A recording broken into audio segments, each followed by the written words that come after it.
موفقیت ما در اتفاق نیست و یاد داشته باشید دشمنی رو نمیبینه که به کدام زبان گپ میزنه، از کجا هستی، چی هست، چطور است. این دو نفر رو آوردیم، این دو نفر یک خرابیش در دویتان نیستیم. پاک میکنی قماندانی قیادات امنیتی، بی‌کفایتا، مفسدین، کسایی که زور میگه در نظام. روز 50 تا 60 اولاد غریب کشته میشه. خان صاحب کتی فلانه وکیل فلانه وزیر فلانه قماندان اجاز مرکز پس کردن نمیتونه. یک کت معلوم کنید که پس کردن نمیتونه،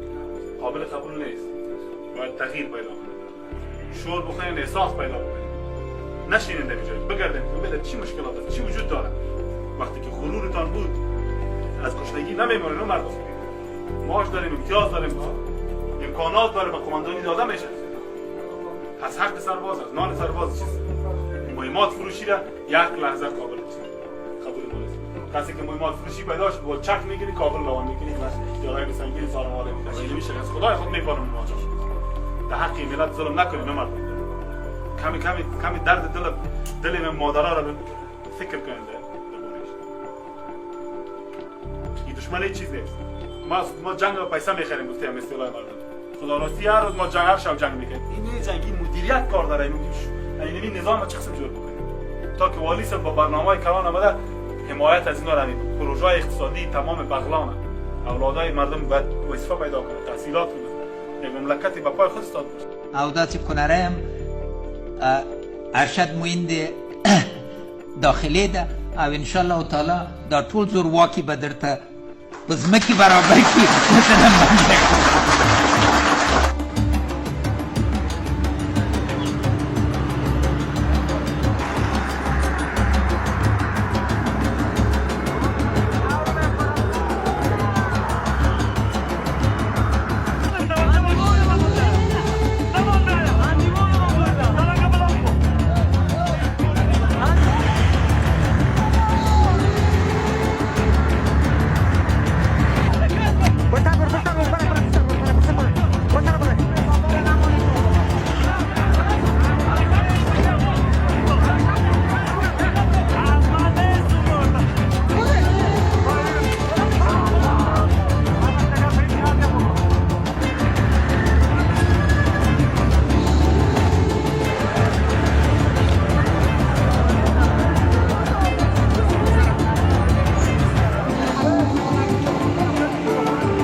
حالا من اینجا دیدم بچه‌ش سر واقعا فهمیدم که ما نیروی امنیتی بسیار همه صادق داریم. وقتی این کار ما بدونیم دقیق گفته که نیروی امنیتی من صادق برای وظیفه خود.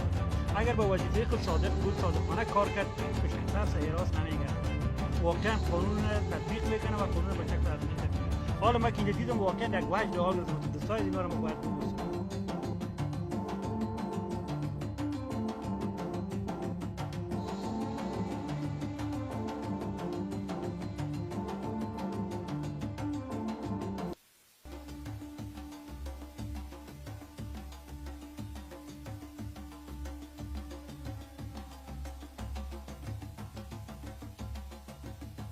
تطبیق قانون و حفظ امنیت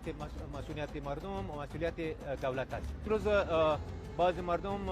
بسیار اذیت شدن و در این زمان سربازی که برای حفظ ناموس ملی ما هر لحظه قربانی میتا او را شهید کردن. بنان قابل تحمل نیست و بنان اینا باید هر کس که امنیت عامه را خراب میسه باید سرکوب شود. هر کسی که کاری ملی و دول این مردم را گرفته بسته شرکت موتورش از افتخار ما کف زده نمیتونیم. از خوشی زنده باد نیروی امنیتی. ما بسیار خوشحال به نیروی امنیتی خود که به خاطر مردم خود برآمد، به خاطر دفاع مردم خود.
موجودیت چک پوینت هایی که سرکار بند کرده بود فقط مردم آزاری بود و ازدحام ایجاد کرده بودیم. مردم شریف ما به ما لعنت میگفت و همه روز انتحاری انفجار در شهر صورت میگرفت. ما تا فعلا در 18 سال نظام ما ندیدیم که چک پوینت کدام انتحاری را توقف داده باشه یکم سازگارانه یافته غلی و درولې په جز د دې چې موږ خپل پولیس او د ملت ترمنځ واټن پیدا کړو. چندین ارگان امنیتی هم در شهر کابل بدون از اینکه کوردینه و هماهنگی با یکدیگر داشته باشند چک پوینت و پسته و وظایف انجام میدادند. بنان معلوم نمیشد به پلیس ملی که آیا دوست کی است و دشمن کی است. په دې اخر کې جناب ماب رئیس جمهور شورای امنیت ملی زمونږ یو طرح او پلان منظور کو چې باید موږ اول خپل د ښار لرې کمربند دروازې کلکې کړو. جرایم در سرکای عمومی صورت نمیگیره. جرایم در کوچه و پس کوچه و در قریجات ما صورت میگیره. جایی که پلیس ما بدبختانه خود مصروف و زمینگیر ساخته بود در چک پوینت ها و سرکا. فعلا باید ما فاصله خود به همشهریای خود به قریجات و دهات و دهکده های خود باید نزدیک بکنیم. رابطه خود باید داشته باشیم. دلته زما هدایت و زما غوښتنه تاسو نه داده شما را به تیم های سیار گزمه تقسیم میکنن و به شکل دوامدار و روتین بدون از اینکه سر شما فشار بیاید که 10 ساعت پیره بکنین 8 ساعت پیره بکنین و اوجا باز خسته شوین زله شوین. به شکل دوامدار که تازه باشین، فکرتان، ذهنتان و تعلیماتتان در ذهنتان باشه. در قریجات ما در دهکدهای ما باید شما گزمه بکنین. بنان زما هدایت تاسو داده چې خپل په دندو کې ډیر جدي، ډیر مسلکی او ډیر هوښیار باید اوسو. د پهلوی از اینکه ما باید مجرمین، تروریستان مورد پیگرد قانونی قرار بدیم، همچنان باید که دیگه خود توجه بکنیم. به شیوهی که ما صحبت میکنیم باید توجه بکنیم. به شیوهی که تجهیزات خود میپوشیم، اسلحه خود میگیریم، درایوری میکنیم، برخورد ما با مردم چی رقم باشه. برای ما بسیار مهم است. این جنگ بسیار زیاد شده که دوام کرده، ولی اصل موضوع دیگه است که چطور بتانیم باید اعتماد مردم خود به دست بیاریم. هغه وخت چې موږ خپل د ولس اعتماد لاسته راوړو، ولس بیا زموږ همکار کیږي او هیڅکله ولس نه پرېږدي چې د افغانستان دښمنانو ته خپل په کلیو بانډو او خپل په منطقې کې ځای ورکړي. په ټول افغانستان کې موږ نشو کولی امنیتي او دفاعي ځواکونه ځای په ځای کړو. موږ باید دغه 10 میلیونه نفوس خپل په تحرک راوړو او خپل افغانستان بیا آباد کړو. او په دې کې پولیس ډیره مهمه ونډه لري. بنان از تک تکتان تشکری میکنیم. امشب اینجا ایستاد هستین و حاضر شدین که از افغانستان عزیز دفاع بکنین. نه تنها از شما تشکر میکنم، از فامیلای محترمتان تشکر میکنم. ستاسو کورنۍ چې فعلا په لري ولسوالۍ او کلی کې ستاسو ته په انتظار کې دي، د هغې نه زه مننه کوم چې تاسو ته اجازه درکړې ده، تاسو ته شاباسي درکړې او په ملا یې تپولې چې زه زوی ورشه افغانستان ته خدمت وکړم. د دې نه بل غټ افتخار نشته دی، د دې نه بل غټ عبادت بل نشته دی که ما امروز استاد هستیم با یونیفرم، تجهیزات و اسلحه ما در دست ماست و از ملت و مردم خود دفاع میکنیم. هر کدام ما باید در کالای خود باید جای نشیم که کلانترین افتخار هستی برای ما. تشکری از همتان، ستاسو د رهبری نه تشکری کوم او امیدوارم چې ستاسو موفقیتونو ته او دستاوردونو ته. یک جهان تشکر قومندان صاحب، تاسو نه مننه، ستاسو د رهبریت نه مننه کوم. سلامت اوسئ. The Afghan National Security Forces lately had tremendous successes in the battlefield. The Taliban were hoping that they would take over an area and districts, potentially provinces, where they will completely bar the national process of election. But lately, the Afghan National Security Forces were able to not only not allow them to achieve those objectives, but we've gained. We've taken a lot more ground from them, and we've inflicted a huge amount of casualties to the enemy. That said, we're coming to a critical stage of our history, which is the national process of elections, and I'm very confident the Afghan security forces will secure the polling stations. So we've divided, we've analyzed the areas based on security threat levels. So certain areas are high risk that we will look to deploy additional forces and additional assets that will protect those areas, and then certain are medium to low that we assess that there are significant and enough forces that will provide the security for the election days. So we have a comprehensive plan for this security plan for this process. Today, all the assigned forces have been deployed to those locations, and will start providing the security for those stations. There are a number of districts in various parts of the country. Some are in the south, some are in the north, and as well as east and northwest. There are all those stations that Mr. Rishtia mentioned that are closed. In near those areas, near those polling stations, we will have a number of polling stations that will allow the people from those areas where there's no polling station or is closed, that will come to those that are open. Although there will be high risk, but security will be provided to ensure they cast their vote. We, in the past few months, have been very clear and very strict on making sure that the police force and the security forces are depoliticized. Unfortunately, there has been the past history is there, but we have been very strict on making sure that the security forces not only meddle in the election process, but also do not adhere to outside pressure. So as leadership of the Ministry of Interior, we make sure that our police forces and the security forces are protected and doing the job as they're supposed to. We also have created an internal checks and balances team. We've created that to make sure to follow and monitor our security forces' performance and ensure that we do our job correctly. It's going. Well, we're just beginning the process, but it's going well so far. We've made sure that we communicate first that there are going to be consequences if we see any security forces members that will not abide by the law, and we are very committed and strict in that, and we will make sure we continue. We are, as I said before, we are making sure that all the security forces that are assigned to the polling stations around the country, that we stay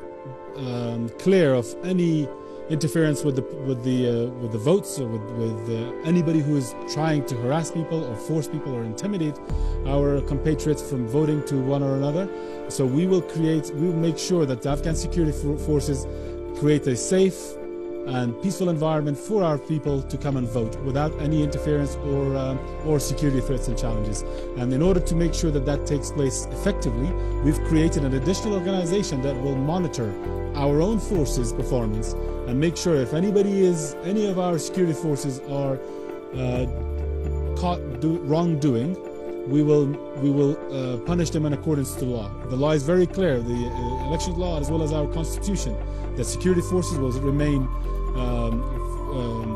fully clear of any interference with the elections process. Absolutely. We've instructed and ordered all our forces to remain completely neutral in this process and allow our people and our compatriots to cast their vote in this national and historic event. Well, let me take the two questions. First from Fawzia Hosseini regarding the cooperation between the police and the public, and I'm very grateful from the immense support that our public have been giving to us. In just the past few weeks, we were able to regain the control of our 3 districts in northern Afghanistan, and as well as in 2 others in Ghazni provinces and Faryab, and it was all because of the tremendous cooperation between the Afghan people and the security forces. That shows a huge support. The Afghan security forces are not of the last year or the years before. We've worked tirelessly and very hard in making sure that we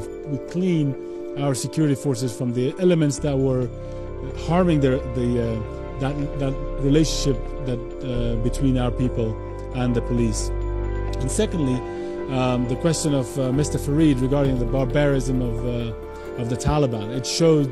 in the past elections that some of our people, some of our compatriots were harmed, their fingers were cut, or some have lost their lives. But thankfully, in the past few months, we've inflicted huge amount of damage to the Taliban. We've taken out a lot of their fighters from the battlefield, and I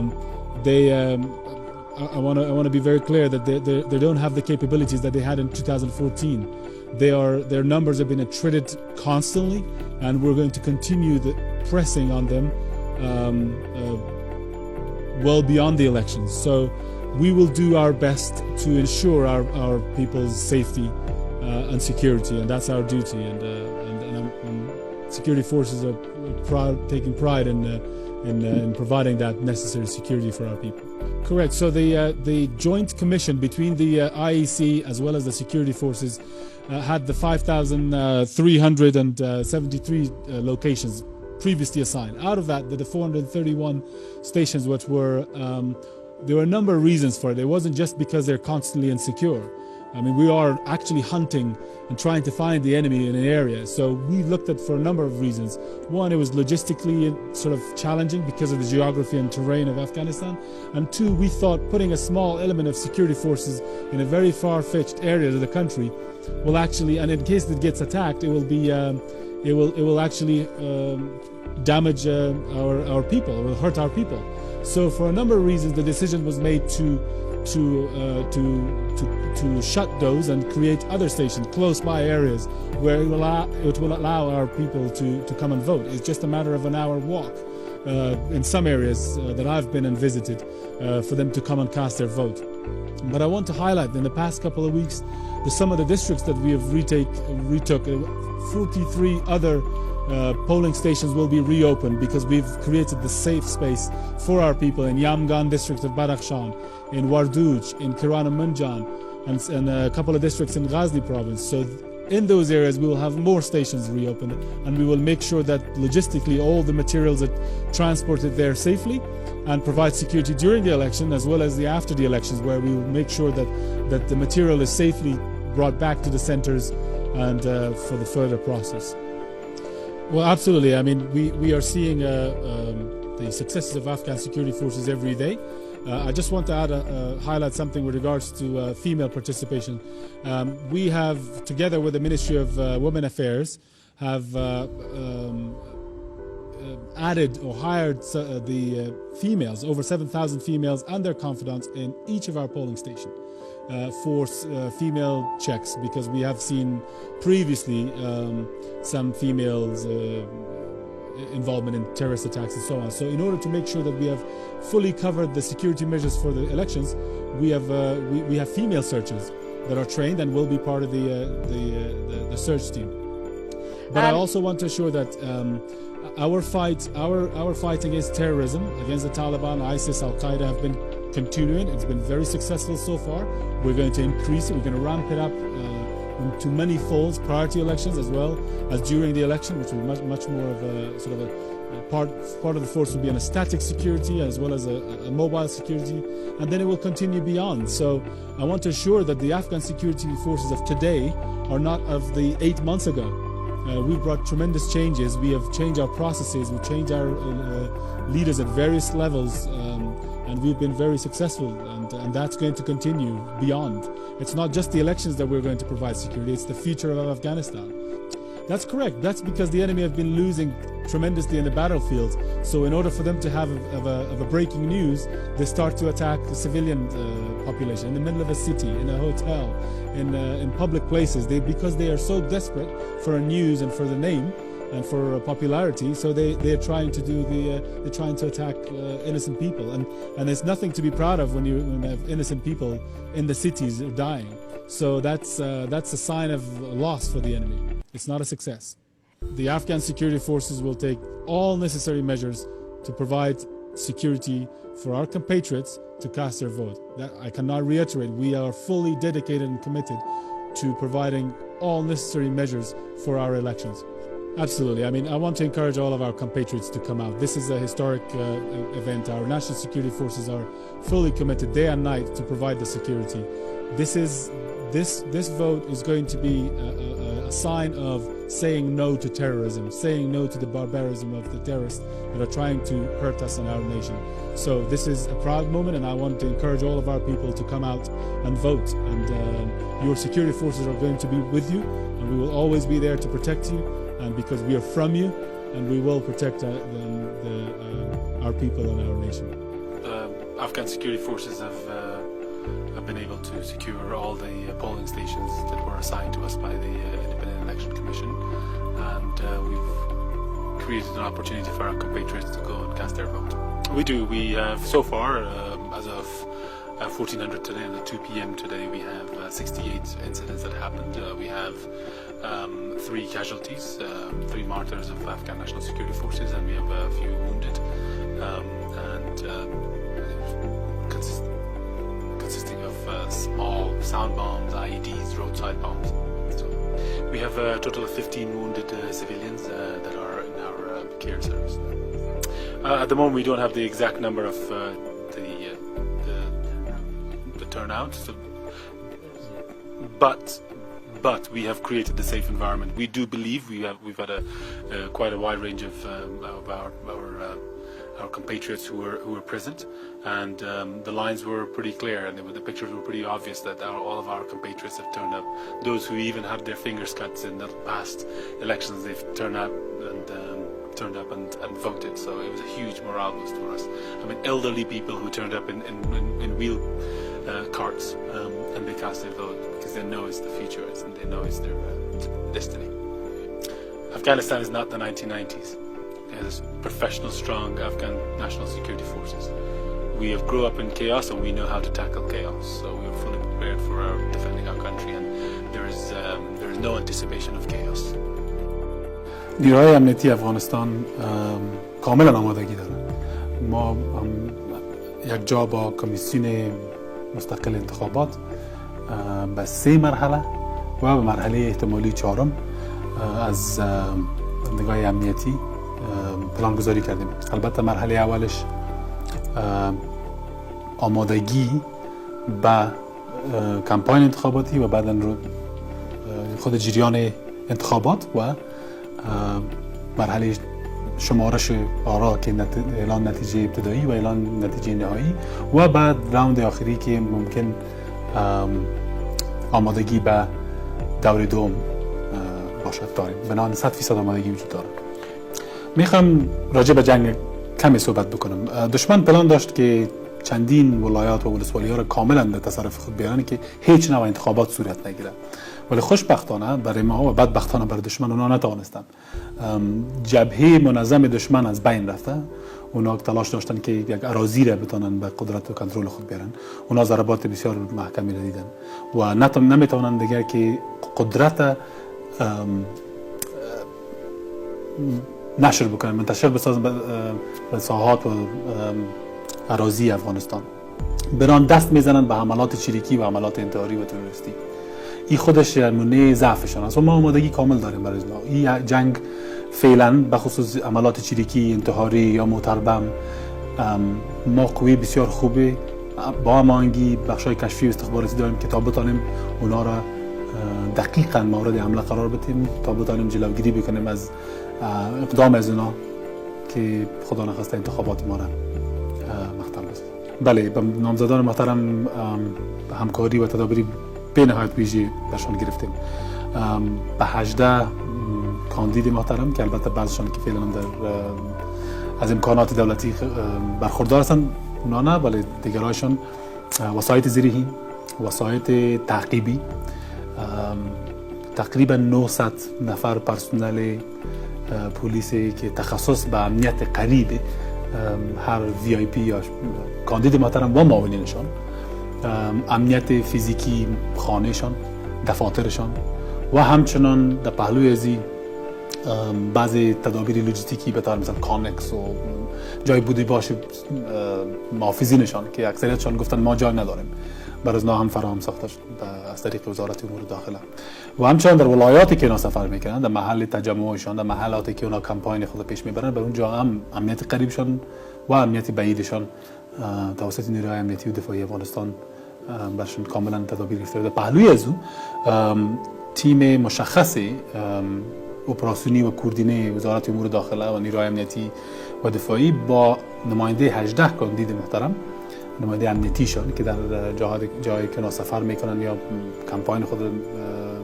برام اندازن، برشان به خاطر کوردینه و هماهنگی ایجاد کردیم و همراهشان دوامدار در تماس میباشیم. کاملا هم بر اساس قانون انتخابات و همچنان طبق احکام قانون اساسی کشور نیروهای امنیتی و دفاعی اجازه شمولیت در احزاب سیاسی و یا به حمایت کاندیدها و یا اجازه دادن به کسی که تهدید کنن کسان را یا به زور تشویق کنن کسی را که به یک کاندید یا کاندید دیگر رای بیندازه. بنان کاملا پلیس ملی توظیف شدن و هدایت مکرر برشان داده شده که بی‌طرفی خود حفظ میکنن و در صورت تخلف همچون اقدام قانونی صورت میگیره علیه آن منسوبینی که تخلف میاد. قانون به صراحت واضح ساخته، به مراجع عدلی و قضایی معرفی میشن و از وظیفه خود سپرده میشن. با هماهنگی خوبه که ما با کمیسیون محترم انتخابات داشتیم 5327 سایت رایدهی تشخیص شده و هم در حیث انتقال مواد اساس همراهشان همکاری صورت گرفته و همچنان در حیث امنیت فیزیکی خود محلات، مراکز رایدهی، مراکز شکایات و دفاتر کمیسیون شکایات و انتخابات در ولایات کشور پلان‌های مشخص برشان گرفته شده. قسم قبلا هم یادآوری کردم، هم در حیث امنیت فیزیکی خود سایت، همچنان داشتن طبقه اوناس با محرمشان که تا بتانن از همشهریان طبقه اوناس ما تلاشی درست صورت بگیره، اما تدابیر گرفته شده. و در پهلوی از من قسم قبلا هم گفتم چون که دشمن فعلا اراضی به دست نداره که جایی که انتخابات صورت میگیره، بنابراین اونا کوشش خود کردن که چطور بتونن یک مرکز مورد حمله قرار بدن، حمله انتحاری یا حمله چریکی انداخت صورت بگیره. بنابراین به او خاطر هم به امنیت قریب، امنیت متوسط و امنیت بعید، البته امنیت قریب و متوسطشان محلات صورت میگیره و قریبش دورترش البته توسط قطاعات خاصه ما چطور بتونیم هدفمند باشیم عملات انجام بدیم علیه رهبری و پلانگذارای دشمن با استفاده از نیروهای هوایی ما و بخشای کشفی استخباراتی ما. بران امی تدابیر به چندین مرحله قدم صورت گرفته. طبعا پلیس ملی افغانستان یکی از وظایف عمده‌شان است که با مردم نزدیک باشه در عرصه امنیت، در عرصه نظم و امن عامه. و پلیس ملی در نقاط دورتر است، بخصوص اطراف دهات ما و قریجات ما با ملک ها و با ریش سفیدان و اقوام و جوانان همیشه در تماس می باشند و انتخابات یک پروسه ملی است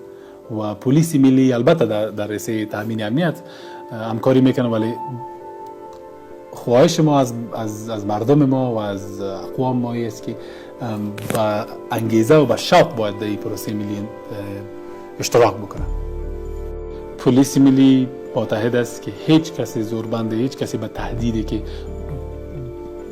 به اساس قانون البته مداخله نادرستی در پروسه انتخابات بکنن اجازه نخواهد. صحیح. نو جنرال خوشحال سادات صاحب چې د افغانستان د ټولو پولیسو مشر دی او امریکا ته په سفر راغلی دی او سفر هم څنګه روان دی جنرال صاحب؟ ښه روان دی، مننه کوو. د افغانستان او د متحده ایالاتو زموږ د بین المللي همکارانو اړیکې مخ په ښه والي دي او مخ په یو توپیر، یو نوع اعتماد او یو نوع بل برخورد یو بل سره کېږي، ځکه چې موږ من حیث یو مسلکي دفاعي او امنیتي ځواکونه په افغانستان کې او همداسې زموږ بین المللي همکاران هم په همدغه سترګه موږ ته ګوري. صحیح. او د افغانستان او د متحده ایالاتو او زموږ د بین المللي همکارانو اړیکې به پس د دې نه هم پروفیشنلي څرنګه مخ ته کاونټر ټیرریزم کې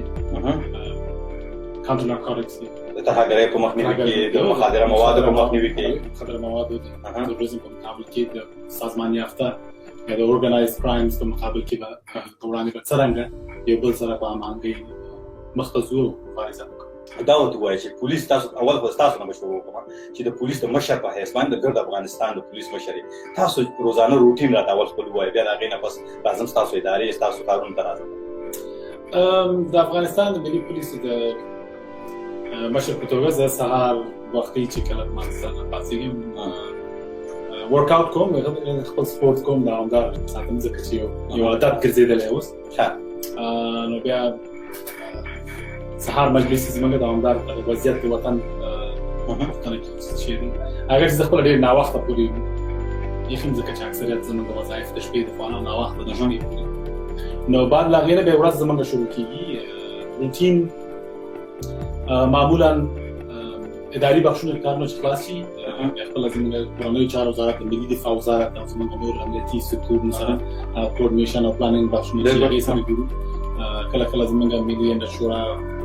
د ورسو خپل دایره اخلو د مشرانو مقاماتونه بیا ماسپښیني دوامداره توګه باندې موږ د 40 ولایاتو ټکنالوژي البته موږ سره کومک کوي 40 ولایات موږ په ورچوال دغه باندې کنیکټ کړي دي بالکل او هغه کې هم وضعیت د آگاهي لپاره او د تصمیم ګیري اپریشنل او تاکتیکل تصمیم ګیري لپاره بالکل موږ سره 90 دقیقې لا 2 ساعته یو کنیکټ کیږي ټول 40 ولایتونه او د هډ کوارټر بعد لا بیګا ډوډۍ نه بیا د ماښام ډوډۍ نه بیا اصل کار هغه وخت شروع کیږي ځکه چې زما بیک ګراوند هم زه د ځانګړو قوتونو نه راغلم سپیشل فورسز نه راغلم او دښمن د افغانستان هم زیاتره د شپې د خوا نه ګرځي راګرځي زموږ وطن ته تهدیدات وړاندې کوي بیا بعد له هغې نه موږ د شپې د هغې په وړاندې خپل مبارزې په دوام وکړو صحیح نو هغه هم څو ساعت نور دوام کوي میډ نایټ نیمه شپې نه تېر دی بعد د هغې نه که ټایم پیدا شي کوکي صحیح دا روټین بیا شروع کړي زه اوس که دې ځای کې دا پوښتنه کوم چې هر څه مثبت اړخ ته روان دي که څه اړخ ته کوم اړخ ته روان دي تاسو پوره 40 ولایتونو ایالتونو د هغې د پولیسو مشر یې کمانډان یې په دا ووایم څنګه هر څه پازیټیو روان دي ستاسو کمانډ لاندې را روان دي که نه څوم پکې داسې چیلنجونه مشکلات شته پازیټیو روان دي یعنې زه په دې 2 میاشتو کې زه په دې باور یم او دا دې نه ده چې زه په رهبرۍ کې نور ملي دفاع وزارت نور ادارو کې تغییرات چې راغلي دي ولې په واقعیت سره وضعیت په تغییر کې راغلی هغه تهدید چې موږ ته وو چې دښمنانو د افغانستان غوښتل چې افغانستان په داسې تصویر ورته ورکړي چې ګویا د افغانستان حکومت او امنیتي دفاعي ځواکونه نشي کولی د افغانستان دفاع هغه مناپولي ماته شوه اوس موږ هغه جنګ چې وو هغه جنګ موږ ګټلی ځکه جمع او تفریق خبره واقعیتي موږ هم د منځه وړل هم گرفتار هم کړل د مبارزې د میدان نه مو ته ډېر تعداد لري پاتې شوه د هغه دقیق پرسیژن عملیاتونه چې دي چې څنګه وشو کولی د هغې هغه حجرې او وړې وړې پلانګزاري چې دي په ښارونو او بازارونو کې دی ورته د منځه وړو چې د هغه نارټیو مکمل چینج هغه مفکوره چې پخوا وه چې ګویا طالبان دومره غټ سپورټ لري دا خبرې ورته موږ ټولې د منځه وړو نو هغې په دې توانایي نه لري چې ګویا کوم تهدید دی چې ګرم ولایت نیسو ښار نیسو موږ ځان په داسې موقف کې ناست چې موږ سره خبرې وکړي نو چا سره صحیح تاسو د کله راځئ په دې څوکۍ باندې د تېر روان کال د فروری د میاشتې د روان کال د کال 2019 د فروری د میاشتې راځئ تاسو او ستاسو زه به راشم شمیرو ته به راشم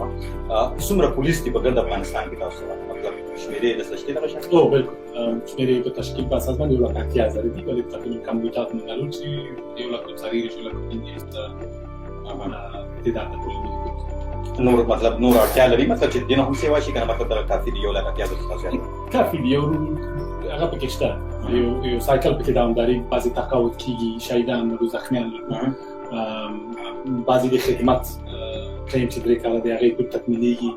بېرته خپل کلیو کورونو ته ځي بعد غیر د هغې نه موږ بېرته ریکروټمنټ زموږ ډېر جلب و جذب روان دی صحیح شدت سره روان دی ځکه ځوانان علاقه‌مند دي ورونو شته دی یو انګېزه موجوده ده چې خلک غواړي چې خدمت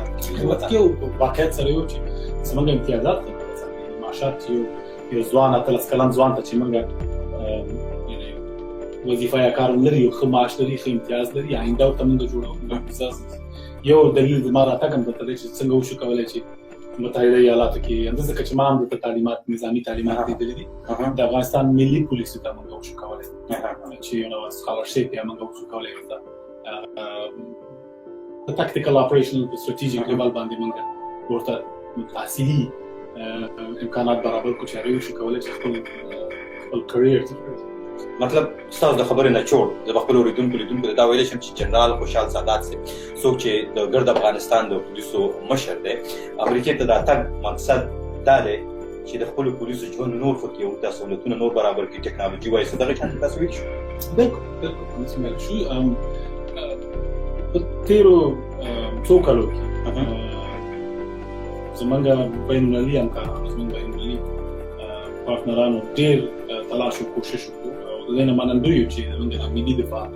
وزارت منصوبینې وزارت ډېره همکاري وکړه په هغه برخه کې ملي پولیسو سره هم همکارۍ شوې دي ولې په دغه کچه چې ملي دفاع زمونږ مشر و هغې سره چې همکاري شوې ده ملي پولیس سره هم ضرور شوي شي لکه ما مخکې مې ویل چې د افغانستان وضعیت د نړۍ وضعیت په داسې استقامت ته روان دی چې د جرایم او د تروریزم اړیکې سره لینک دا د دې معنا د سرحدونه د دې مطرح نه دي بس ځکه چې تروریزم یو نیټورک دی چې سرایت کوي ټول نړۍ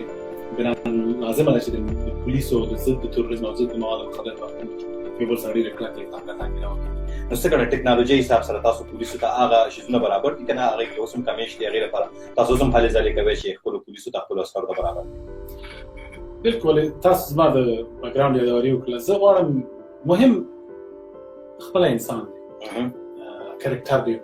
بشکره نو ټکنالوژي یو ښه وسیله کېدای شي ولې څه رقم موږ کولی چې هغه استعدادونه هغه ظرفیتونه موږ تثبیت کړو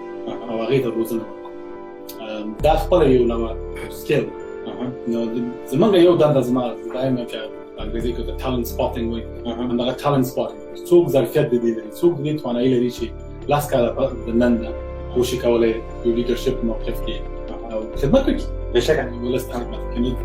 دا ډېر مهمه ده ټکنالوژي کېدای شي موږ فضل بخیر د افغانستان اقتصاد موږ کېدای ده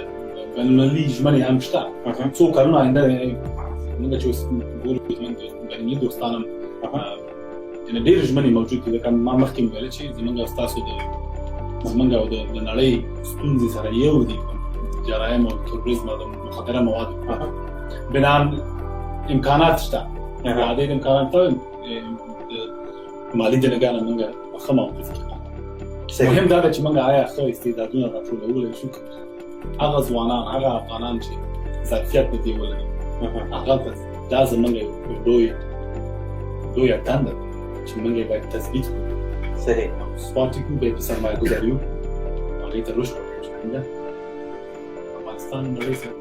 فروری د میاشتې راهیسې د روان کال 2019 د دویمې میاشتې راهیسې تاسو په دې څوکۍ باندې تاسو په دې کې اوسه پورې په افغانستان کې د بډ رشوتونو موږ ذکر وکړو کرپشن بیا خصوصا که بیا موږ انټي نارکاټک یا چې کوم تاسو کوم عملیات کوئ یا د مخدره موادو د نیولو لپاره او بیا ورپسې دغه شانتي په دې کې څومره بدلون راوستی او خصوصا د پولیسو لخوا چې کوم بډ رشوتونو تور به لګېده هغې کې تاسو څومره کار کړی دی تر اوسه پورې د افغانستان مشکل چې موږ کله کتل نو زه به یې څو تقسیمه کړم اول دا چې د تروریزم په مقابل مبارزه موږ مخته د طالبانو تهدیدات موجود او د نیګوشیشن خبرې هم روانې وې چې ګویا سوله به کېږي که نه کېږي خبرې به روانې دا خپله یو نوه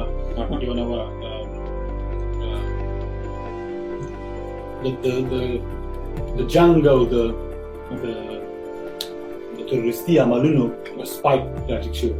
موږ په مقابل کې دا یو بخش دویم بخش د مخدره مواد خپله یو نوع تمویل کننده طالبان نه تنها د کارخانو د مخدره موادو کارخانو نه ټکس اخلي ولې خپله هم مخدره موادو کارخانې درلودلې چې موږ د منځه وړلې خوشبختانه چې حتی کریسټل میث پکې جوړ یعنې د اپینو نه مورفین جوړول مورفین نه هیروین جوړول هیروین نه به کریسټل میث جوړول شي د 10 کیلو اپینو نه 10 کیلو 1 کیلو مورفین جوړیږي او د 1 کیلو مورفین نه به 800 ګرام هیروین جوړیږي او به د 4 کیلو هیروین نه 1 کیلو کریسټل میث جوړیږي یعنې د پیور مواد جوړول طالبانو به جوړول او بهرني کیمستان پکې راوستي کیمیادانان په شمالي هلمند کې په فراه ولایت کې بعض ځایونه کې خپل کارخانې جوړې کړې او دا یې پروډیوس کول او غرب ته او دې برعکس د دې مواد مخدره موادو د عاید ریونیو به تر طالبانو جنگ ته چې افغانان په وجه له د ګنا خلک دا زمونږ یو برخه غیر دا غیر د کرایمز بخش په کابل او لوی ولایتونو کې هرات مزار شریف کې د جرایمو کچه هم لوړه مجرمینو چې خپل منافع کتل اختطاف بخش دي همداسې د غلا او د قتل او د سرقت کې د یې مختلف کولی شي لوی نیټورکونه او شبکې موجودې وي دا یو برخه بل دا چې زمونږ خپل ظرفیت ته زمونږ ظرفیت په هغه کچه باندې هغه پروسیجرونه او کارونه چې پخوا موږ مخته وړل هغې نتیجه نه وه یعنې په 12 کالو کې که ته هماغه یو ګیم مخته وړې هغې نتیجه نه ورکړې مجبور چې خپل ګیم چینج ځکه چې دښمن یو ګیم کوي ته بل ګیم هغې فوټبال کوي ته والیبال کوي اوس لګی چې یو تغییر پکې تغییر ته ضرورت نو خپل اسسمنټ چې ما وکړو او زه ډېر منندوی یم زه د رئیس جمهور اشرف غني نه د ډاکټر صاحب حمدالله محمد چې زموږ د ملي امنیت شورا سلاکار د هغې ډېر اعتماد په موږ وکړو د تغییر په برخه کې موږ ملي سره ډېره ښه مرسته وکړه او زموږ لاس وکړو بیا موږ ورو ورو خپل په تغییراتو شو اول هغه افراد ته هم تغییر وکړو ځکه چې ګیم که فکر وکړي باید نوي پلیران نوي مفکورې سره کله چې نوي پلیران راغلل بیا موږ ته نوي پروسیجر ورکړو ځکه چې باید دغه په دغه توګه په دغه شکل باندې باید موږ خپل وظیفه مخته وړو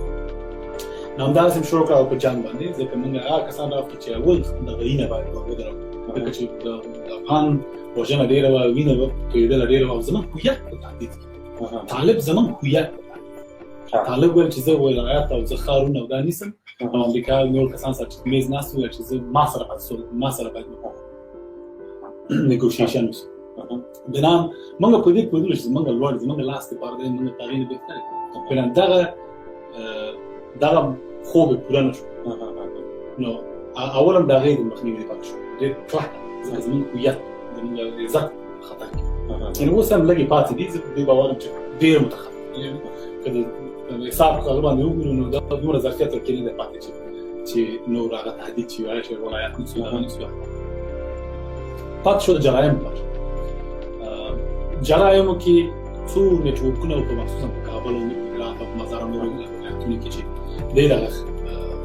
اختطاف او سرقت دوی ته لاس مخه کړی هغه مې ډېر زیات اکثریت یې د منځه لاړل او ونیول شو اوس هم په ډېر راپورونه راځي چې ټول تښتېدلي دي حسیب قوای مرکز مسکو ته تېر شوی دی تللی دی چې کابل ته نشي راتلی یو بل یې تللی دی لاجپت نګر په هندوستان کې منډې ګرځي خلکو لیدلي دي او څه دي دا چې پاتې دي په مرکز کې موږ د منځه وړل ونیو څو نور پکې پاتې دي چې هغوی ته یعنې زموږ تجربه په هغه مان هانټینګ چې ورته وایي که نه نفر ښکار کوو زموږ تجربه واقع کوي نو هغې هم څو ورځې کې افغانستان لپاره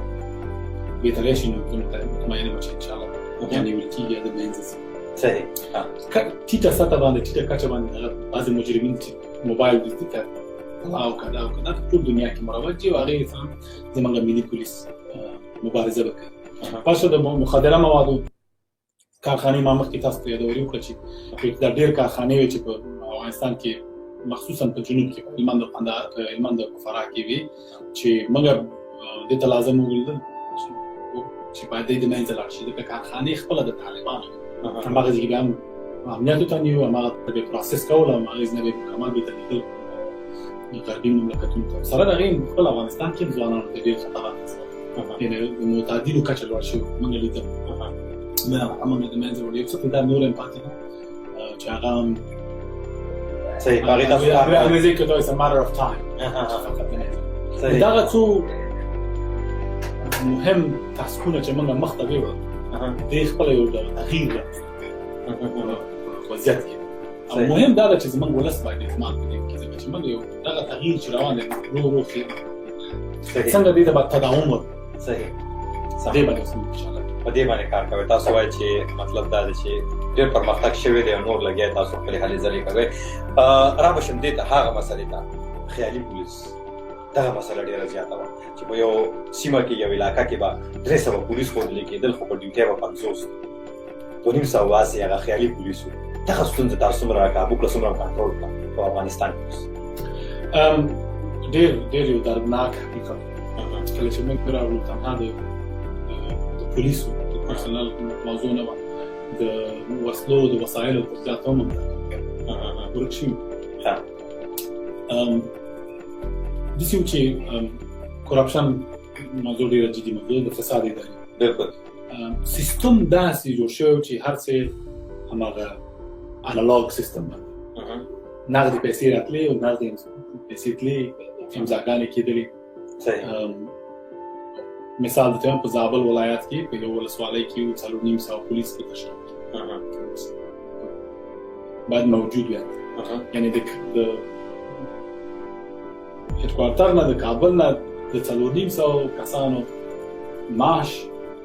ورکول کېده هغه ولایت ته دا یو مثال دی ولې په حقیقت کې هلته نه و دا هغه کم ډېر کړه تاسو ویلې زه به بیخي تعداد کته و هلته به دا پیسې تقسیمېدلې حقیقت یو چې بدبختانه ځکه چې سیستم چې کله خراب وي سیستم چې کله انالاګ وي او ته یو میز په سر پیسې ږدې هر څوک ټمپټیشن د دې لري چې په دا وخت یو هرڅ شته یو شیطان ورته وایي چې دا باید وسته شي او په ټول افغانستان کې دا مسله وه نه حقیقت ولې موږ پروسس باندې کار ټول پرسونال د پولیسو چې په دې اکتوبر کې به انشاءالله ټول تکمیل شي صحیح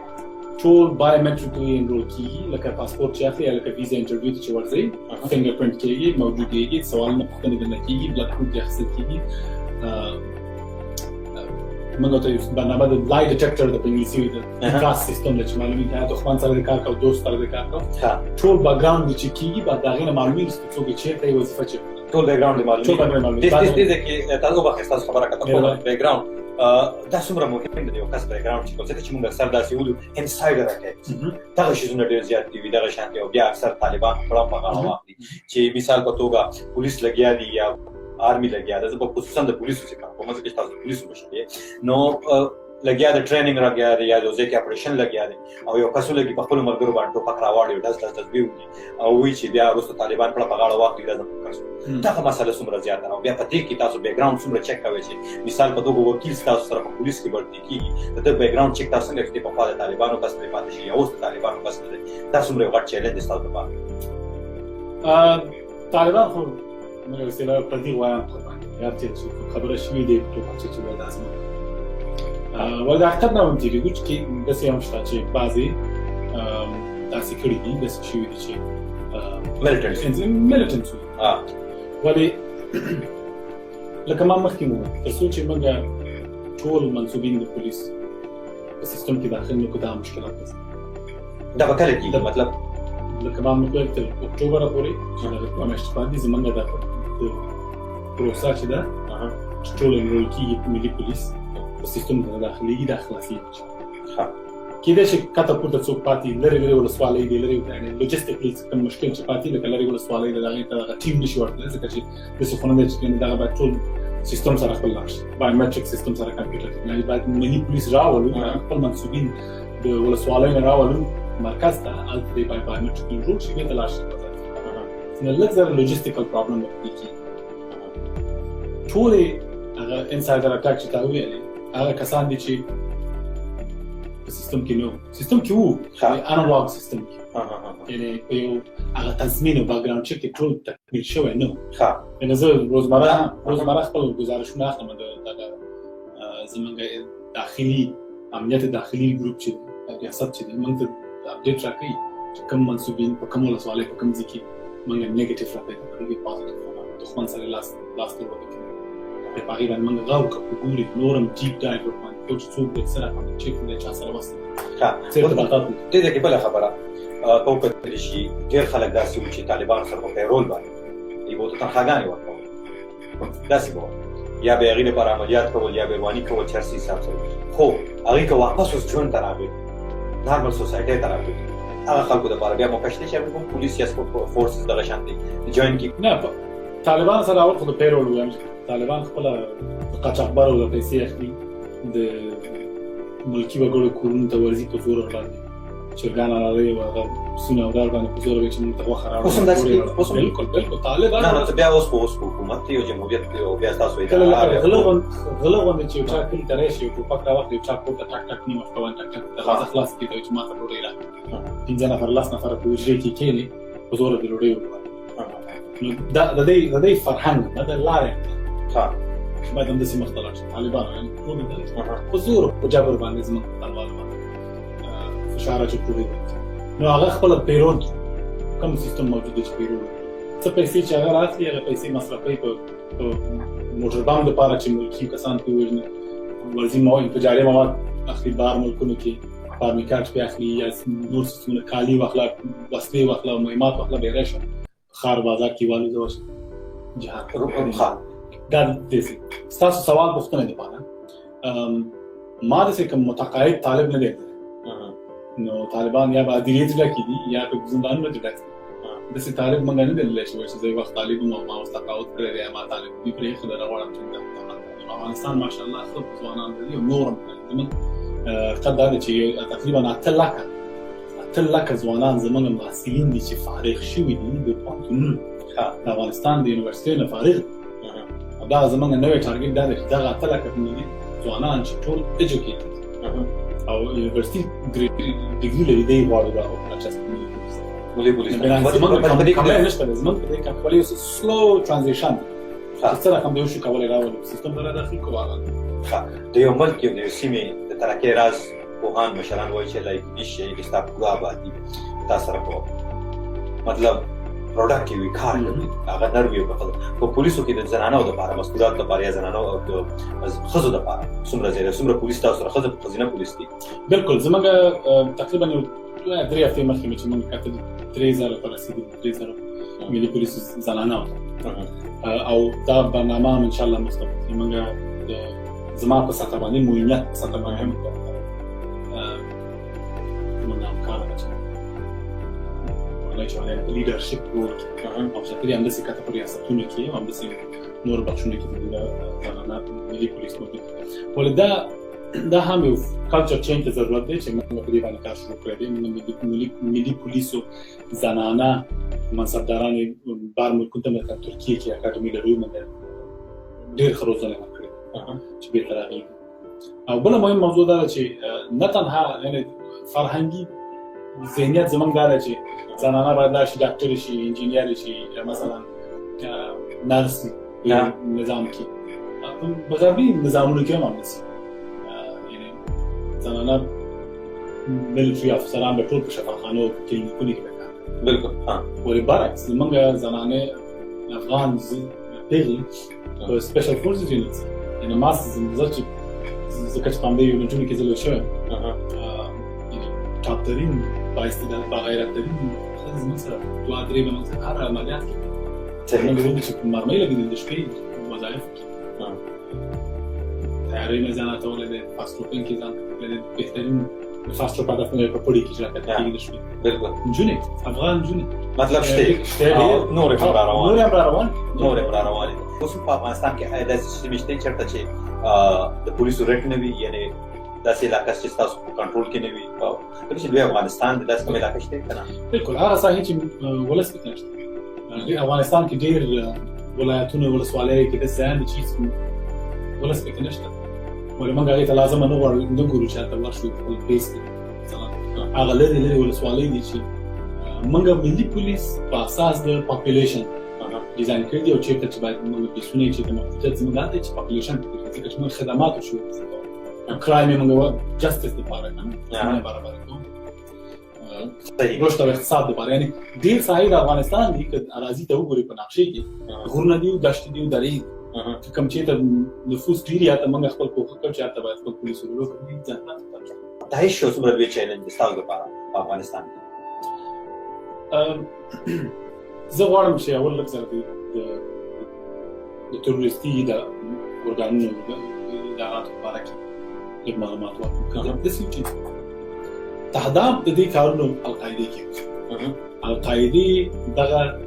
unconventional چې تاسو البته واشنگټن کې دا خبرې ډېر بحث شوې په تروریزم باندې unconventional way of fighting معرفي هغه جنگ چې هیڅ نه حدود او قوانین نه لري تا ورنه د بنځه ویول پنټاګان کې دلته څو مایل لري تیاری لا وګورځولې او سفارت خانو باندې د فدایي عملیاتونه په دغه کې دلته په افغانستان کې ځکه د خانه د جهاد د وخت ملګری طالب ورسره خواخوږي وښودله او دوی دعوت ته ورکړه لکه جلال الدین افغاني همداسې ملا محمد عمر دوی راوغوښتل دا فرهنګ یې هلته برابر شو دې برنامې تر 17 کاله پورې اوس فعلا چې ګورو د کار ورکړو په نتیجه اوس پس دې نه لیدل کېږي ځکه چې طالب چې هغه خوبونه لرل چې موږ به خپل امارات باید راولو په دې وسیله په دې طریقې باندې نتیجه ورنه کړو د طالب ورځې وتشمار شوي بنان داعش خپل یو 4.0 چې ورته وایي تر القاعده او طالب او د حکومت حساب کې 1.0 اوس داعش شاید 4.0 ته وصلې ده خپل برانډ خپل دومره لوی کړی د داعش موضوع داسې ده چې داعش هغه پخواني ټریډیشنل ماډل چې موږ د یو ادارې د ټروریستي ادارې نه ادارې چې رهبر لري بیا معاونین لري معاونین بیا خپل نور مدیران لري چې مدیران سره خاموش کولی خپل هغه اداره کنټرول کړي او هدایات ورکړي هدایات واخلي هغه ماډل نه دی یو جغرافیایي لرې ساحو کې یو نیټورک یو په یو ښار کې بل په بل ښار کې فقط د تلیفون او د ټکنالوژۍ د خوا نه انټرنیټ د خوا نه کنیکټ حتی هیڅ ضرورت هم نه لري چې یو بل سره وګورو یو بل سره موټیویټ کول او انګیزه ورکول هم ضرورت نه چې مخامخ یو څوک ونیسي باید یو کې غیر ورته ورکړو سینې وټاکئ چې ته باید ورشې جهاد هغې ته هم ضرورت نشته ځکه یو ګلوبل نیټورک یو بینالمللي نیټورک په افغانستان کې بدبخت طالبان ورته یو بستر ورکړو یو ځای ورته ورکړو ځکه چې هماغه انګیزه ورته موجوده هغه کسان چې په طالبانو کې وو یا مثلا په هغه لرې ولسوالیو کلیو کې چې دوی تعلیمات یې ډېر کم پاتې دي ځوانان هغې ورته ډېر په اسانه توګه باندې ورجذب کېږي او کله چې ورجذب شول بعد د هغې نه د خپل عملاتو او تجارت دوام بنان د داعش خطرات نه تنها افغانستان لپاره دي بلکې نړۍ لپاره سرخار دی او سرخار داسې ګڼل کېږي دی او ملک لکه انسان په وجود چې په سر پوپړی باندې مازغه پراته داسې ولې وي دغه امنیت مطلب داسې بدې پېښې په وخت په وخت باندې کېږي او وضعیت یې کېږي کابل کې کابل ته چې وګورو کابل نه تنها د امنیت بلکې کابل ټول خپله د اراضي د ښار خپله د جوړښت سیستم باید بدبختانه هغه توقع چې کېدله په اولو کلونو کې چې د دولت جوړ شوی چې کابل ښار یو اساسي آبادي پکې و چې هغه ونه شو هر چا په زور او په دغه باندې واسطې چې درلودلې په سیاسیونو سره خپل ځان ته کورونه جوړ کړل ځمکې جوړ کړل ځمکې ابادې کړلې کورونه جوړ کړل بلان یو داسې سټرکچر د کابل یعنې کابل هغه سټرکچر چې یعنې کوشش کولی کورونه په خپله سړکونه کورونه شمېره ګزاري شي د دې سره هم بیا خپل د لارو د دروازې چې کابل ته رامنې که کابل ته خپله وګورو د نقشې دنیا یو کاسې غوندې لوی تش څو څلوېښت دروازې دي چې ورته راځي هم موټر هم پیاده ورته کولی شي چې پلانونه ورته کابل ته یو جیوګرافیکلي همدغسې یو ښار او بل دا چې دغه په څو کلونو کې بې نظمیانې هغه کسان چې روابط درلودل سیاسونو سره مشرانو سره په انواع اقسام باندې خپله یو بل سره هم وسلې توزیع کړي دي هم موټرې هم یو بل ته حمایت وړاندې کړی نو دغه ټول کمپلیکیشنز چې ګورې دغه مغلق وضعیت ته چې ګورې نو دې کې هم داعش او طالب هم ډېر په اسانۍ توګه کولی توانېدلی ده چې خپل عملات او خپل تجارت وکړي یعنې موږ کولی شو چې په هر سړک باندې په وړو پولیس ملي پولیس ودرو او د دښمن په مستو کې او په چاکې کې یو کیلو انفجاري مواد راوړي په خطې کې نیولي او راوړي پورته اندباس یعنې شل خلطې چکه چې راوړي په هر چکې په خلطې کې چې یو کیلو په دغه کې اچول شوی TNT انفجاري مواد بعد د هغې نه په کوټې منځ کې جوړ کړي او ډېر ښایسته منظم داسې یو واسکټ جوړ کړي چې هېڅ پکې پوه نه شي او یو محفل ته ننوځي نو د دې لپاره امکان نه لري چې غیر د دې نه چې دقیق نیټورک کې دغه بارودو یا دغه شیزونه شتون چې په بوتل کې تاسو وایئ چې جیکټ یې دا خلک جوړوي او او ډېر په اسانه جوړوي. نو په دغه موادو باندې تاسو د بندیز لګول یا دغه په عام مارکیټ کې ملاوي تر په تاسو د قانون سازي لپاره غواړم پورته کړی یا مشریا اعلی چارواکو سره نور په دې باندې خبرې شوې دي یا په دې لړ کې تاسو کوم عملیات کوي چې دغه شی ونیسي او دغه مطلب خپل لاس ته راوړي؟ عام بازار کې ما دا غواړم چې عام بازار کې شخصي هدف مې دا دی چې انفجاري مواد explosives دا په مستو کټي کې یعنی 1 کیلو انفجاري مواد په یو مستو کټي کې واچو 1 کیلو دا کټي راوړل د پاکستان نه راوړي افغانستان چې افغانستان ته راشي بعد دغه نه راوباسي 1 کیلو د اندازې په نوبت حساب 10 کیلو چې راوړي بعد دغه نه په افغانستان کې په کوټې مینس کې واسکټ کې جیکټ صحیح. دغه بارودي مواد مطلب د نورو ملکونو نه تاسو ټول بارودي مواد چې راځي دا تقریبا 9% چې موږ ټریس کړی دي د پاکستان بدبخت داخلي لارې دي یا د تلو لارې دي په هغې باندې تاسو کوم قابو نشته؟ ولې بدبختي په دې کې ده چې اخوانه چې کله راځي زموږ تجارت دی زموږ ټریډ روان دی افغانستان ته چې کوم ټرکونه کوم دغه چې روان دي یعنې په یو حد باندې رالیږل کېږي چې حتما هرومرو یو څو کیلو خو راتېرېږي یعنې ډېر منظم هغه هلمندیانو ته جګ سازي ورته هغه جګ سازي کېږي ډېر په مهارت سره ډېر ځای کېږي چې افغانستان ته راځي موږ خپل کوشش ډېر کوو چې ونیو تجارت خو امریکا هم کوي. اوس په دې د مثال مو واخلو مکسیکو سره کوي کینیډا سره کوي کوکین راځي ډرګز راځي سره روان دي کنه هیروین هم افغانستان مکسیکو نه امریکا ته راځي. صحیح. خو دوی بیا هم چې کوم سامان راځي تجارتي مال راځي نو هغه هغې کې لکه داسې کوم حساب سره خط سکینینګ او کیسې روانې وي ټکنالوژي د هغې لپاره تاسو غوښتنه ولې نه کوئ چې دغه شان څه کوي ما مخکې تاسو ویل چې کوو خپل کوښښ موږ ډېر کوو چې دغه سکینینګ سیستم چې روان دی راشي ولې څو افغانستان او پاکستان بارډر ته تاسو یعنې د کڅوړه کې هم کولی شي د پولې پورې غاړې په پاکستان کې یا په ایران کې یا دغه شانتي نورو هېوادونو کې چې کوم دغه تاسو وایئ چې هلته نه راځي هلته چارواکو سره رابطه کې هغې سره خبرې کېږي په دې لړ چې ستا د ملک نه ستا د هېواد نه ستا د سیمې نه ما ته دغه شانتي دغه چیلنج دا مشکل دغه شانتي بارودي مواد راځي دغه هغې سره خبرې شوې دي په دې باندې؟ هغه موقف کې چې زه قرار لرم موږ البته خپل رپورټ ورکوو مشرانو ته موږ خپل ریکمنډیشن ولې زه په دې 11 کالو کې چې موږ کله ګورو بدبختي دې کې چې هېڅکله هلته اکنالجمنټ د دې نه دی شوی چې یعنې منل نه دي شوي چې دا کار شوی یا نه دی شوی موږ حداقل وویل چې بخښنه غواړو موږ په دې باندې یو غور وکړو وایي خدای دې نه کړي نو بدبختي دې بدبختي دې کړې چې هغه صحیح دا خو دا خبره شوې د عملیاتو په وخت ډېر خلک دا ګیله کوي چې پولیس ډایرکټ په کور ورننوځي د شپې چې عملیات کېږي دغه پوښتنه تېره شپه هم یو ورور کړی و دې ما سره مخامخ ورته باندې دې ورته ویلېږي خو دغه پوښتنه وه دغه په دې کې یو تن او بیا خصوصا کومې چې پوښتنیز سیمې دي هلته کې خلک د پردې ډېر زیات خیال ساتي د زنانو نو او بیا دا وایي چې پولیس راننوځي او خپل پردې پکې نه ګوري بس ورله دته ورکړي دا دې سختې خبرې ته تاسو ځواب وایي د عملیاتو په وخت څومره خیال ساتئ؟ ډېر عملیاتو د خیال ساتلو په وجه باندې موږ ډېر خپل ملګري د لاسه ورکړي. اول دا چې هغه عملیات چې د شپې عملیات دي داسې نه دی چې راځه چې حرکت وکړو فلاني کور ته راشو هغه معلومات هرومرو د یو کشمیر استخباراتي معلومات په اساس باندې کېږي هغه معلومات چې موږ ته راځي بیا هغه څو مرجونه تېرېږي چې دا چک شي چې دا په واقعیت کې وکیل خان ښه دی که بد دی که څه رقم په ګرمه کتل کېږي غور کېږي بعد د هغې نه بیا په هغې باندې وارنټ ورکول کېږي چې موږ باید عملیات کله چې عملیات کېږي عملیاتو په جریان کې زنانه من سره شته طبقي و ناس پولیس من سره شته چې باید زنانه کور په احترام سره وګوري پکې نارینه بل خاطر چې هغې نه پوښتنې باید وشي څوک دي څوک معمولا په د شپې زه خپله هم زه اوس هم اکثریت د شپې چاپو کې زم عملیاتو کې وزم چې وګورم چې یا زما دا هدایات تطبیق کېږي که نه تطبیق کېږي یو څه یا د هغې نه هم زه غواړم چې پوه شم چې ټالنټ چېرته دی که نه ظرفیتونه چېرته موږ دښمن اول نه معلومېږي ځکه چې کله نږدې شي کلي ته نږدې شي هغه در باندې جام شو کله چې هلته ورشو د خپل وطنوالو کورونه پوښتنه دي موږ پولیس اپریشن په ټول دنیا کې هم روان امریکا کې هم بالکل حتی دروازې ته خلک ماته یو په دغه باندې وایي که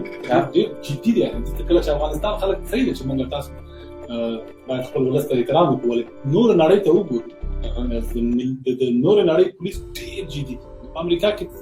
کله چې در باندې شاته پولیس الارم وکړي ته لاس ته دا دوه ایکسټرې نه لرې کړي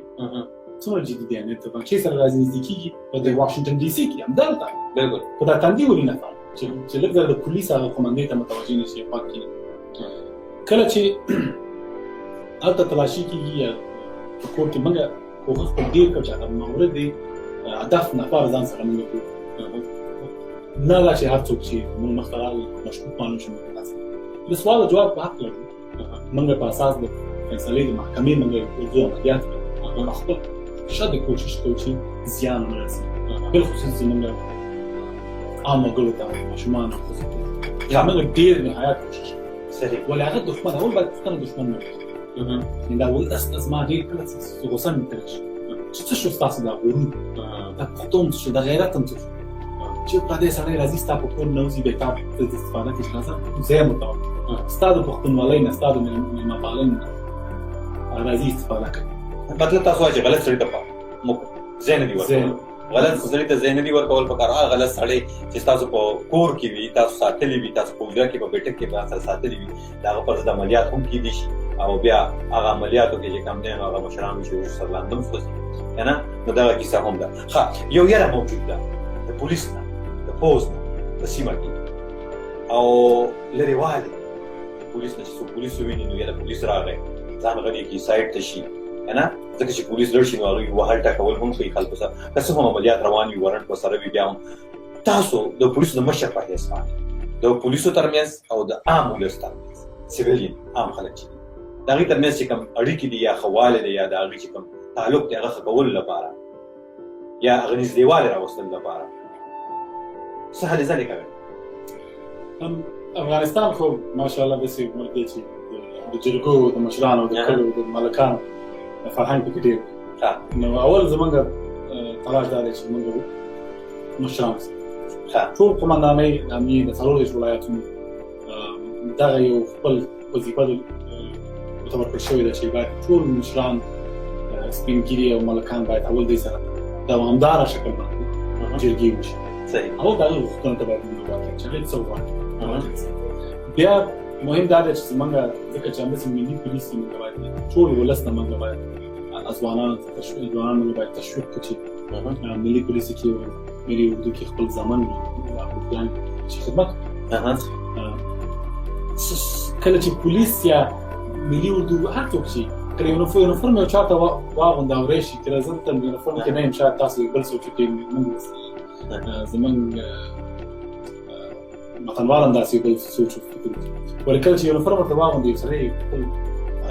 یو ماکس ورکړي دا سره نه یو چې سره ګوري یعنې هر څوک که زه خپله موسم زما په کلي کې کور کوي څه ویلی چې زه باید خپل فاصله ورسره ساتم مهم دا دی چې کله زما خپل په دې ټیم کې زما یو ورور تره زوی مې ماما زوی مې کاکا مې پلار مې هر څوک چې کله چې باید قصې ورته کوي خبرې ورته کوي چې څوک دې سره باید همداسې بیا کولی شي ما سره فاصله باید لنډه شي نو زموږ کوشش دا ده چې اول خپل ولس ته باید خپل ولس سره څه رقم هغوی څه غواړي بیا د هغوی تشویق کړو چې د ملي ارګانونو ته باید خپل زامن او ارګان وکړي تر څو موږ په واقعیت سره هغه ملیتوب خپل ښکار کړو دښمنۍ ذاتي جګړې دښمنۍ نو هغې ختمولو کې تاسو څه رول لوبوئ ملي پولیس کولی شي چې اول خپل دغه د ساحې د مسؤلیت د ساحې د امن حفاظت لپاره خپل تلاش وکړي ولې دا دښمني قومي دښمنیان چې دي دا په ټریډیشنل لارو طریقو باندې حل کېدلی شي نو کولی شي ملي پولیس اول خبر دا دی چې خپل دښمنۍ د وایلنس ته مه وړي زما پښتون تاسو ته خبرې انګلیش پکې ډېر استفاده کوم ښه دی ما ته اسانه کېږي نو دا دی چې نو تاسو خیر خپله دغه کې خبرې وکړئ زه غواړم چې زموږ اورېدونکي پوه شي خصوصا په افغانستان کې دا خو لهجې دي د پښتو لهجې دي او دغه د پښتو ښکلا ده که نه دغه یې ښکلا ده نو خیر تاسو زه به غواړم چې تاسو خپله لهجه کې خبرې وکړئ ځکه چې زموږ اورېدونکي زیاتره نو که یو وطن په پولیس کې دی پولیس مراعات څه ورکوي په افغانستان کې څه ورکوي که ژوندی دی نو څه ورته ورکوي که مړ شي د هغه بچو دپاره بیا څه یو څوک چې شهید شي خپل قرباني ورکړي کورنۍ هیڅکله هیڅ شی نشي کېدلی د هغې بدیل شي. اول دا موضوع باندې دویم دا چې په دې اخر کې جامعه پولیس واقعا زړه د سترګو واقعا زحمات ایستلي کوښښ ډېر کړی دی چې افغانستان د امنیتي دفاعي ځواکونو شهیدانو ته او زخمیانو ته باید توجه وشي. څو شهرکونه یې ته ځمکې ورکړي چې باید کورونه آباد شي او کیلې یې ورکړي فامیلیانو ته، نه تنها د شهیدانو دپاره ولې هم زموږ منصوبینو دپاره هم فرمان ورکړل شوی چې باید شهرکونه جوړ شي چې پاکستان کې ته کنټونمنټ ته وایي د دې یعنې کې ته بارکس چې دي دا ټول فامیلیو دپاره باید جوړ شي چې یو نظام د بقا دپاره د نظام. او بل دا چې د ملي پولیسو د شهیدانو د یتیمانو په سنونې البته زیات کړي. موږ ورته برنامې لرو چې دې ته دوباره ونیسو کې یو د تحصیلاتو لپاره زمینه شي. هغه شهرکونه کې چې کورونه جوړېږي د شهیدانو لپاره امانت مکتب تحصیل زمینه متوفر صحیح. نو اول چې په اول کې چې شهیدان کېږي د یو کال معاش ورته ورکول کېږي چې هغه دومره ما مخکې مې ویل هیڅ شی نشي کولی هغه قرباني هغه خپل د ژوند ټوټه چې د لاسه ورکړه بېرته ته راوړي. ولې یو څه دي چې موږ اوس رنګونه او یو تن څنګه کولی شي چې د ملي اردو یا د پولیسو برخه جوړ شي په افغانستان کې څنګه؟ ملي پولیس درې کټګوري ده د رتبو د منصبداران دي افیسرز، بیا چې دي ساتنمنان دي چې نان کمیشنډ افیسرز چې دي، او بیا درېیمه برخه هم سربازان دي پټرولمن چې ورته پولیس دي. نو زموږ منصبداران خو دایم پخوانه هم باید سواد یې درلودلی سو.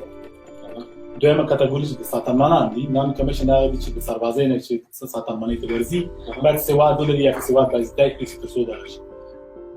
سربازان چې پولیس نه پټرولمن چې دي دلته په دې باندې زموږ فشار دا دی چې موږ دغه کچه کې په دغه سطح کې موږ باید باسواده او ګراجویټ سربازان هغه ونیسو. معاش یې څو زره افغانۍ تفاوت دی، د ډالرو په حساب باندې 50 ډالر لکه تفاوت دی. ولې په همدې باندې موږ کولی شو چې یو نوی نسل راوړو. نوی نسل کېدی شي چې ورو رشد وکړي، همداسې ټول د صفوف پاک شي بېسوادو نه او باسواده راشي. په دې کې به موږ کولی شو سرمایه‌ګذاري کوو چې وشو کولی هغې ته عالي تحصیلات هم برابر شي، مسلکي کریر. تاسو خپلو کې څومره کلوز یې تاسو سره مطلب ستا یو عام پولیس چې کوم پټرول افسر دی یا دغه شانتې نور افسران تاسو ته څومره ډاډه راځي چې تاسو ته خپلې ستونزې مشکلات وکړي؟ زه د پولیسو د کته سطحې نظرات کوم. زما ته ټول د زړه درد مانو چې دی چېرته ستونزې لري، چېرته کومه موضوع کې دی مشکلات ډېر لري او څه ورته وویل شي او څه ورته وشي چې د دې اعتماد د دې ګیزه باید لوړه شي. نو زما لاسرسی ټول څوک کولی شي ملي پولیس کولی شي ما ته لاسرسی ولري. 40 ولایتونه کې چې قومندانان دي په دوامداره توګه سره په تماس کې هغه څو میکانیزمه موږ منځته راوړي چې د کمیونیکیشن زموږ په دوامداره شکل باندې ارتباطاتي او مهم موضوع دا ده چې موږ اولویتونه څه رقم مخته کړو. موږ یو لاره یو رود ماپ لرو ملي پاکستان. نو هر زموږ رابطه په چوکاټ کې چې هغه رابطه ده چې څه رقم وشو کولی دغه سیستم جوړ کړو. نو په دې برخه کې زه هر څوک ماته هر منصوب د پولیس ماته لاسرسی کوي. تفاوت زما دا د نورو مشرانو او مخکینیو دا ده چې شخصي روابط نه لرم، فقط په چوکاټ د کار او سیستم کې رابطه ده. زموږ یو منصبدار ډېر پکتیا ډېر ښې پښتو یې ډېر انافیشل خوږه پښتو یې کوله. بیا ویل چې که دا کار دې راته وکړو زما سترګو تورې مې زړګي سر مې زما د زړګي سر یې د سترګو تورې او که دا کار دې ونه کړو په چوکاټ دا کې سره هېڅ رابطه نه لرم. نو زما منصوبین ته دا دوامدار دا خبره ده چې په دغه رود ماپ او په دې چوکاټ کې سره وظیفه مخته وړو او که دا کارونه په سمه توګه باندې مخته وړو زما سترګو تورې د زړګي سر که نه راپورونه هم راته چې ځینې ځایونو کې د پولیسو په وردی کې یونیفارم کې پتې به اغوستل کېږي افغانستان. نو بیا په دې داسې حالاتو کې د پولیسو مشر په حیث باندې تاسو څه رول څه کوئ؟ فساد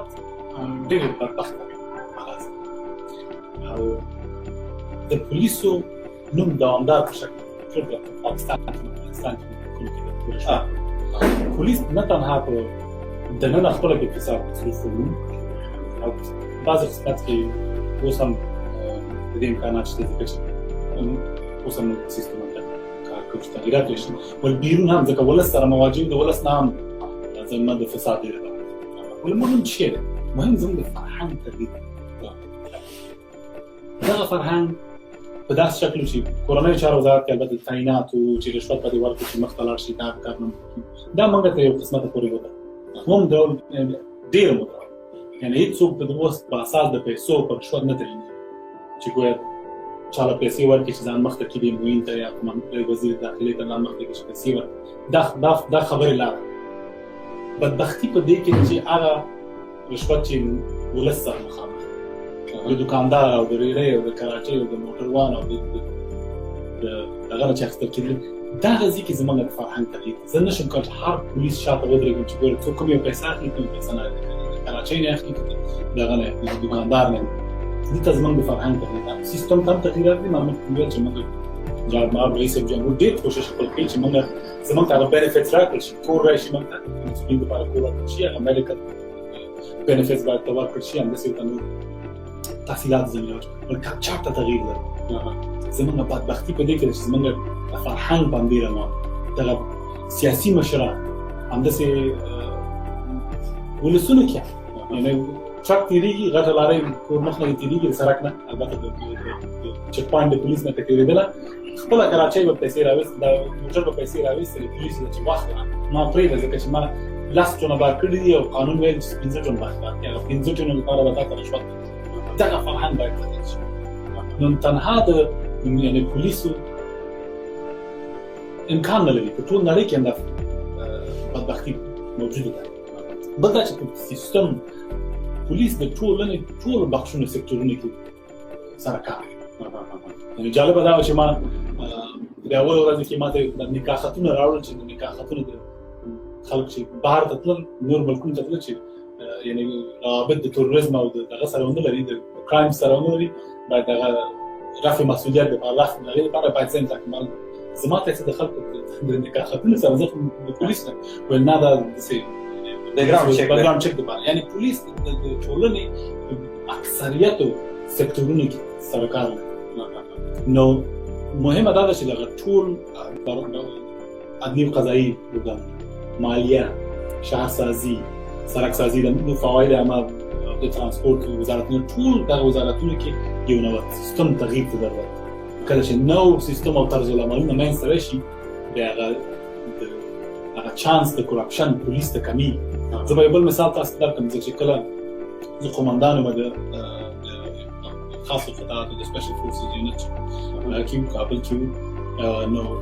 اکثریت اوقات ځکه دغه جنریټرونه او موټرې ټول په تیلو باندې ګرځېدل نو زمینه د فساد ډېره راتله تیل به راغلل چې جنریټرونو دپاره یعنې موږ ته به دغه زحمت دې برابره وه چې بدبختانه د نورو د کې مثلا چې دغه جنریټرونه ګل کړو ول د تیل باید خرڅ کړو ځکه چې هر ساعت کې 200 لیټره تیل مصرف کړل جنریټرونه چې مستحکم ته برق ورکړي نو د دې زمینه برابره وه چې غلا پکې وشي او موجود زما نه مخکې هم موجود وو او موږ چې کله توقف دې ته ورکړو نو فرهنګ بیخي چینج کړ اکثره کومه د سړی لکه چې ولې نه سړی ولې نه خو د رشوت ول نه قناعت مهمترین شی چې کله نفس ته د خپل وجدان ته خپل قناعت ورکړو چې زه په دې پیسو باندې نه مړېږم او په دې پیسو باندې شی کېږي او الحمدلله موږ مسلمانان هغه کسان چې رشوت اخیستی تاسو باور کوئ دې فامیل ته وصول کړي زه خبر شوی یم زیاتره هغه کسان چې رشوت اخیستلی دی یا لیوني شوي دي زامنه لورګانې ټولې په تکلیفونو مبتلا دي خپل کورنۍ مشکل ته پیدا شوي یعنې موږ د دیني دنګانو چې کله وګورو مفسدین بدبختان درد سر ورته ډېر تکلیفونه ډېر ولې بېرته راځو د مثال زموږ د خطې کله چې دغه راغی لاینونه تېر شول او ګریډ برق راغی که نه زموږ خطې دپاره هغه 580,000 لیټره تیل چې راتلل د جنراتور دپاره هغه ختم شو بلان د فساد تشبیه هم وکړو زمینه د فساد ورکه شوه ځکه هغه تیل بېرته نه راځي فیول چې دی بلان سیستمونو کې باید تغییرات راشي چې دغه زمینه د فساد کمه شي اوس هر څه مې سره باندې نقد پیسې راځي که هر څوک ته ګوري باید وایي د کابل بانک چې کله ذکر نو د هغې مشر په دې باندې په سیاسي اثر رسوخ باندې مشکل شوی په پولیسو باندې آیا دا خبر رښتیا دغه طور ته به تاسو څنګه ځواب چې سیاسي اثر رسوخ هم د خلکو کې نشته د مشرانو یا داسې د علاقې یو بارو وطن وي د هغې بې اثر وي کله چې زه تعین شوم د فبروري میاشت نه د اووه میاشتې شوي دي چې زه په ملي پولیس کې مشردار په توګه داسې تغییر داسې غیر قانوني یا غیر عمل نه دي چې پورته له ما باندې فشار نه راغلی قانون واضح دی معلوم دی او مجرمین هم چې اکثریت جرم یې کړی معلوم بنان زمونږ اقدامات په اساس په چوکاټ د قانون هغې نه مخکې هغې نه چې توجه مې ته نه لرم او فهم ته نه لرم ولې موږ خپل دریځ ډېر کلک ودرېدلي او زه نن هم ولاړ یم تر سبا به ودرېږم چې دغه څه چې قانون ویل دي مجرم چې هر څوک دی ورباندې قانون پلي کېږي صحیح مطلب هغه موږ څوک ویورنګ هغه پکې نشته چې دي چې مخ ته ځو ورځو یعنې موږ زمونږ تنها مشکل په دې کې نه و چې دا فتنظرۍ شي په چوکۍ کښېنم او مجرمینو پسې بازو درسته ده ورځو ولې باید ټیم باندې باید کار تغییرات هم پکې باید راوړو زیاتره کسان و چې د ملي پولیسو خپله منصوبینو چې په واسطو په طرفداریو په رشوتونو باندې تعین شوي چې هغه مجرمین پکې خپل نفر ولري ټیپیکل مافیا که نه نو دی پکې موجود هغه ورو ورو موږ نه پاک کړي نور هم پاکوي ټیټو سطحو پورې هم دا باید پاک شي ځکه چې وطن دوست او پاک افغانان هم شته دي چې باید ملي پولیس ته راشي کله چې ټیم کلک شو کله ټیم په کار باندې شروع وکړل بعد د هغې نه دا مجرمین چې هر چا پورې وس دی هغه انشاءالله قانون صحیح بله خبره په دې پوښتنو کې کېده چې په کابل کې خصوصا او په ګرد افغانستان کې په کابل کې زیات دي دا پیښې اکسټورشن خلکو نه پیسې غوښتي په زور باندې خطرانه کړي نو ماشوم به د ناپاکه کاروبار به دله خراب کړي دغه راپورونه تاسو ته راځي او بیا په دې لړ کې تاسو قانوني کاروایي کوئ راځي اکثرا اوقات یعنې داسې پخوا به کېدل چې نفر به راغی خلکو دوکان هغه لایو فیس ټو فیس نشته دی که نه مخامخ ستاسو خبر برای راست نه کېږي دا کار ځکه چې دونه جرأت پکې نه لري مجرمین دوست هم یاد شي داسې نفر باید هېڅکله داسې جرأت ونه لري ولې اوس ترټس راځي په تلیفونونو باندې دوکاندار ته زنګ وهل کېږي یا مثلا دغه ته د پیسهدار کس ته زنګ وهل کېږي چې موږ ته باید داسې وشي داسې وشي هغه تهدیدونه ورکړي چې شوي دي هم راپورونه یې راغلي نو هغه باید تعقیب ته ضرورت بیا هغې دومره بې غیرت هم دي ځکه چې زنګ وهي بیا سیم کارت یې ورته ورکوي بل تلیفون نه زنګ وهي یعنې موږ یې تعقیبوو تر څو پښې شي کړه تلیفون یې پیدا کړو بعد قانون باندې ورته وسپارو ول هغه جرأت چې وخت مجرم درلوده د پولیسو مخکې هم د پولیس واهو هم به ورته دوکان به غلا کوي یا د اکسټورشن خبره هم وکړه پیسې هم خلکو مخته هغه خوبونه تلي هغه کس چې دا کار وکړي هغه کس یا د منځه ځي یا شل دېرش کاله پورې قید لري صحیح هغه غیرت او جرأت نه دی پاتې مجرم څخه داسې هم راپورونه چې پولیس خپلې څوکۍ نوکرۍ کړي دا څومره حقیقت دی داسې حقیقت بعضې هدف همدغه چې وظیفه پرېږدي بعضې ولسوالیو ولایتونو کې چې منصوبین البته ډېر وخت تېر کړی و توجه ورته نه وه شوې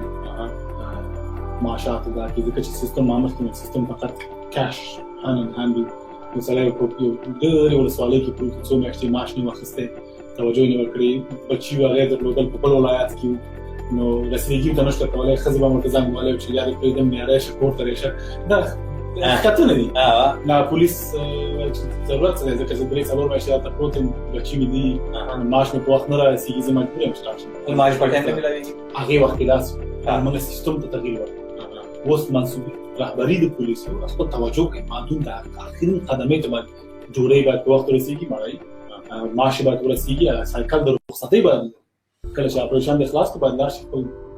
بچو سره 15 ورځې 16 ورځې باید تېرې کړي بهتره شي تعلیمات بیا ویني بیا بېرته لاړ شي عملیاتونو ته وظیفو دپاره خپل وظیفه مخته بوځي بیا بېرته راشي یو سایکل هم ورته جوړ کړی دی ملي پولیس دپاره چې فرش او تازه پاتې شي صحیح او پخوا چې څه شي بدبختي ده بد لیډرشپ ښه اووه میاشتې وشوې تاسو د افغانستان د 1,80,000 پولیس هغې مشري کوئ ستاسو ژوند څومره ذاتي ژوند څومره مشکل شوی څومره ګران شوی څومره اسان شوی خپل ژوند کې، ځکه چې خلک خو دا ویني چې دا جنرال صاحب امریکې ته تللی دی، هغوی دا خیال لري چې چکر له راغلی دی. ګنې داسې نه ده. تاسو اوس هم دلته کې وایئ چې د خپل پولیسو د هغوی ژوند ښه کولو لپاره او د هغوی په ژوند کې ښه والي راوستلو لپاره په امریکا کې چارواکو سره ملاقاتونه کوي. ستاسو خپل ذاتي ژوند څومره متاثره شوی دی، څومره اغېزمن شوی دی؟ جالبه پوښتنه ده. حقیقت دا دی چې زه نه پوهېږم. زه دا 7 میاشتې کېږي داسې یو خوب غوندې تېرېږي. یعنې په افغانستان کې دفتر کې زه پاتې کېږم ځکه چې شعبه نږدې ده، ته ناوخته پورې کار کوي، وظیفه دې ته وظیفې ته لاړ شي، عملیات دې ته راشي ناوخته 11-12 بجې د شپې حمام وکړي، دې ته ځان ریفرش کړي. ما دفتر کې کوم شاته یو اطاق لرم، افیس شاته کور هم شته دی په کابل کې، یو ځای چې نشته ته نه یم، کله ورشم ورنشم. نو داسې د 7 میاشتې ژوند داسې تېر شوی دی چې زه نه پوهېږم چې چېرته یم چېرته نه یم. داسې وکړل چې زړه کې سیاره راځي بعضې وخت نه راځي، ځکه چې نه قطعا دغه دماکې، دغه ډزې، دغه عملیات او د شپې عملیات او بیا منډې پاس هلیکاپټرې او دغه چې وي هر وخت یو او د جنګ یو حالت دی بیسیکلي. نو وړه نه حقیقت دا دی چې کله چې دې حد ته راورسېږي، زما تقریبا د 2003 کال 15-16 کاله کې چې وظایف عملیات کې تېر شوی یم. کله چې یو میچورټي پرې شي په دې وظایفو کې، سره دې چې سړی پروفیشنل کېږي، یو ډول لذت وي وطن ته چې خدمت کوي. یعنې دا جنګ او دماکې دا شیان عادي کېږي. ولې مهم دا دی چې خپل هغه انسانیت د لاسه ورنکړي، خپل عقل د لاسه ورنکړي. اکثریت خلک داسې شوي دي چې ډېر جنګونه دماکې دي، فکر کوي چې زه ما باندې چې نه کېږي، رواني تکلیفونه ورته پیدا شوي دي. بنان لازمه دا ده چې انسان باید خپل مطالعات وکړي، خپل درس وکړي، خپل صحت ته باید پام وکړي، فزیکل ټریننګ باید وکړي، سپورټ باید دوامدار وکړي، ځکه چې که ودې نه کړو وزن دې ډېرېږي، صحت دې خرابېږي، نو زر زړېږي، زر خرابېږي. نو فزیکل فټنس ډېر مهم دی چې هم ذهناً سړی باید ځان چالنج کړي، کتاب باید دوامدار ولولي، باید مطالعه ډېره وکړي، لیک لوستو کې نوشته باید وکړي، قلم باید ولیکي. زه ډېر کوشش کوم چې لیکنه وکړم دوامدار لیکم، ځکه چې ډېر مهم دی. نه هدف مې دا نه و چې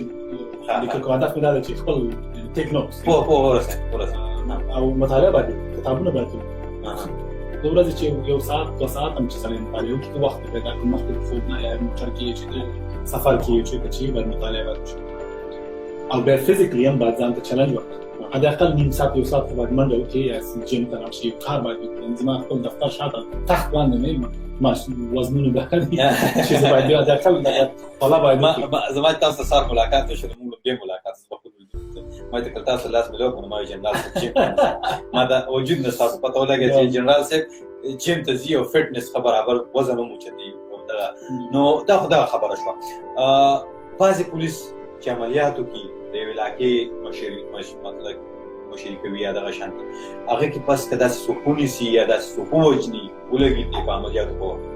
ترقي هم ورته وي. لکه موږ مثال واخلو په کابل کې اټیک شوی لغماني صاحب ما پوره نوم یادېږي، او هغه ټول ترهګر چې کوم راغلي وو نو هغه په هغه عملیاتو کې هغه وایي چې ما هغه دا لفظ مې استعمال کړی، ټک چپا کړو، ټک چپا کړو. دا بیا ډېر زیات مشهور شوی، خو هغه هلک بیا هغه ته تھریټس وو، هغه وطن پرېښودی. دغه قسمه حالات چې بیا په هغې کې تاسو کوئ داسې ما تر اوسه پورې داسې نه دي لیدلي. هغه عیسی خان لغماني، زه فکر کوم هغې ته ډېر تحقیق هم ځکه چې ډېرو خلکو ژوند یې وژغوري، مدد سره ډېر شوی، کومک ورسره شوی مالي او نقدي. نو هغې هم داسې لازمه وګڼله چې باید موبان ژوند نه باید زده کړي. he deserved it، که نه؟ حقیقت دا دی چې هغې مستحق دي، ځکه چې قهرماني کړې وه. ولې داسې کسان هم شته چې ډېر خلک یې ایستلي دي چپکو، یعنې هره شپه یې وظایف ته ځي، 1-2 خاتمه ناڅم لري چې خبره هغه طالبانو د افغاني شبکه او دښمن ملي پولیسو کې د دوی باندې افتخار کوم چې ځوانان شته فی الحال وظایفو کې د شپې منځ د افغانستان دښمنان. ولې زه په دې دغه نه وم، ځکه دوی باید افتخار وکړي، ځکه چې خپل ولس نه دفاع کوي او هغه دښمن چې د منځه وړي په دې باندې باید موږ افتخار وکړو. او دښمن باید ډېر مهم دا دی چې کوم وضعیت کې دی، یعنې څه ډول تهدید وړاندې کوي ته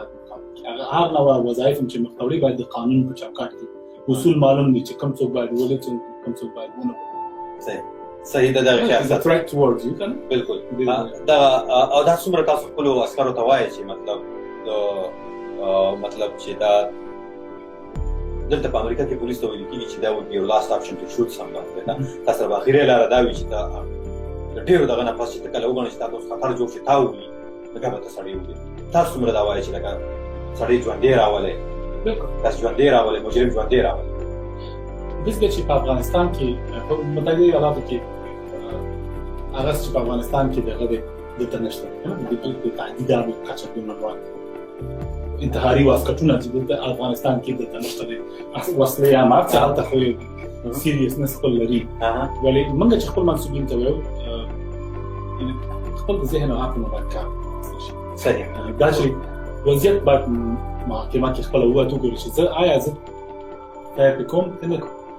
داسې خپل د ژوند یو قصه به تاسو ته وکړم یو وخت په هلمند ولایت کې په 2008 کال موږ ډېرې کوشتیزې کې خپل بیس نیولی ورغلو او دښمن موږ باندې هوان نامه یې کړې هوان تقریبا 1 کیلومتر دومره لرې وو په باغونو کې ولې هغه هوان چې کله مورته که نه انډایرکټ فایر چې راځي دا هم یو تراسچي لري یو څوک باید ورته ووایي چې 50 متره چپ لاس لاړ شه یا 100 متره بره لاړ شه کته لاړ شه یعنې ډایرکشن ورته ورکوي یو څوک باید وي چې تراسط وکړي د هوان انداز همداسې ورو ورو نږدې کېدو په زمانه غزي کې چې موږ یعنې موږ په دې باور وو چې حتما یو څوک شته چې دې ته استقامت وکړي زما موضوع ته راځم کله چې پاس دغې د حالات چې یو بام سر کې ما خپل سنایپر چې ویل څوک دي څوک ویني په دې سره هیڅ څوک نشته غیر د یو سړی په پټي کې بیل په پټو کې بیل هوان مرونس نور نږدې شوه جوړه له پرېزمن په دې هغې منځ په لګېدل زخمیانه مونږ خو دې خوا نه بېرته منداخ د سنایپر چې ویل هغه بېقان مې ویل ویشت ول مې ویشت بس ویل ویشت دغه ججمنټ اوس خو بېګناه سړی مې ویشت درست په دې باور مې په دې فکر کله چې مرمۍ د هوا نه دغه منداخ بند شو ما یو ټیم ولیږي چې هلته ورشي ټیکي باندې وګورو چې دا څوک چې بیل و بیل دقیقا نه و هغه یو طالب د دې بیلچې لاس ته مخابرات کاشتې کړی نو دې کله چې دا بیل کې به داسې دغه کول ویل به 50 متره چپ لاس مرمۍ به داسې بیا به 100 متره سیده 100 متره نه ډایرکشن چې ورته ورکاو په دې بیلچې کې تړلی دقیقا دغه نو داسې طالب و دی زما سنایپر چې مې ما دې وکړه چې دا کلیوال داسې نه وي طالب دې فقط یو بیلچه پیدا کړې وه دغه څېره او هغه د کلي نه و پردی سړی طالبانو پردی سړی په دروغ یې بیلچه یې لرې نه ما څوک نه پېژني دغه قضاوت ډېر هوښیار کس ډېر فکر ته ضرورت لري سوچ ته ضرورت لري چې زه کوم څوک په کوم هغه چې صلاح سړی د باندې داس کوي هغه جدا صحیح ولې په دغسې سینسیټیو وختونو کې ډېر هغه حق ته باید د عقل نه کار هغه ټیم کې چې زه چې هغه قطعات چې موږ یې ډېر کم دي دا هغه they are different kind of guys different brains لري دا چې موږ سلیکټ کړي دا سمارټ صحیح ولې موږ دغه یو لکاتات یا زر پولیس چې دي موږ ته کوشش کوو چې انشاءالله دا استعدادونه صحیح ډېرې پوښتنې پاتې شوې او مطلوب کې یو تپوس نر ځوان باتور ځوان ننګیالي ځوان تکړه ځوان د تاسو لپاره لفظونه کارول شي په سوشل میډیا باندې او جنرال خوشحال سادات زه د خپل خپل زموږ د پټو کې کوی جنرال خوشحال سادات چرته وزيږي څورونه خويندې لري انا دا ځلې پوښتنې ذاتي کوشش پرسنل کوېسچن یو ډونټ انسر د بالکل دا احترام کوم یو هاف د فول لیبرټي د خپل ذاتي ژوند په اړه کومې غواړئ بل تاسو اجازه کابل کې اوسېږم د افغانستان یم د چا خبره ټول افغانستان یم زه فکر کوم دا د ولس خپله مهرباني ده منندوی یم په حقیقت کې زه ټول افغانستان ځوانان باید دفاعي او امنیتي ځواکونه باید خپل وظیفه مخته بوځي زه په دې کې زه هېڅ څوک نه یم زه دا یم د ولس د پښو خاورې فقط وطن سره همداسې چې مینه لرم همداسې ټول مینه ورسره لرو موږ حق د ژوند لرو زه په دې باور یم چې موږ په جدي توګه مسلکي توګه خپله وظیفه مخته بوځو زه وضعیت نه تنها د افغانستان د نړۍ تغییر ورکولی شو افغانستان ته ضروري ده چې موږ باید د دې حالت نه ووځو او په دې کې به ټول ځوانان ټول افغانان ټول وطنداران زموږ په لاس ورکړي صحیح. جدي توګه باندې باید خپله وظیفه مخته وړي. ما به اخر کې تاسو دا تاسو خو چې پیغام ورسو په پیغام تاسو په دغه پښتنه کې وویل دا جواب هم ورکړي چې دغه ټول په خپل وطن د حالاتو په کولو لپاره خاړه ته بوتلو لپاره پکې هر انسان خپل برخه جنرال خوشحال سادات تاسو یو جهان مننه دې ته د وخت ورکړه ډېر مننه خوشاله اوسئ او موږ ته ماسي خبرې به نورې هم ډېرې پوښتنې پاتې شوې او ډېر مننه تاسو یو جهان مننه خوشاله